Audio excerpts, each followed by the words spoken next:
Action 2001వ సంవత్సరం Sankranti season. మురగరాజు, Narasimha Naidu, Deviputrudu అనే 3 సినిమాలు విడుదలయ్యాయి. ఇప్పుడు ఆ సినిమాల ఫలితాల గురించి ఎందుకు, కానీ ఆ 3 సినిమాల్లో కామన్ విషయం ఉంది. అదేంటంటే ఆ 3 సినిమాలకి మణిశర్మ సంగీతం అందించారు. 3 సినిమాల ఆల్బమ్స్ సూపర్ హిట్స్. ఇక నేపథ్య సంగీతం గురించి చెప్పాల్సిన అవసరం లేదు.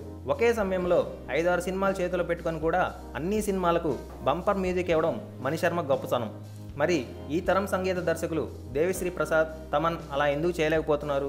దేవిశ్రీ ప్రసాద్ ఇప్పటికైతే ఖైదీ నెంబర్ 150 విషయంలో అభిమానులను కూడా పెద్దగా ఆకట్టుకున్నది లేదు. బ్యాక్గ్రౌండ్ స్కోర్ మీద ఫ్యాన్స్ ఆశలు వదులుకోవడం బాధాకరం.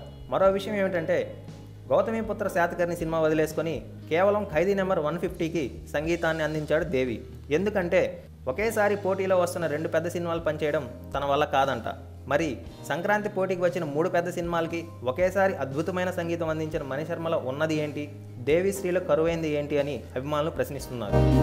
మీకు ఈ వీడియో నచ్చితే ఒక లైక్ కొట్టండి, లేకపోతే కామెంట్ చేయండి. బట్ సబ్స్క్రైబ్ చేయడం మర్చిపోకండి.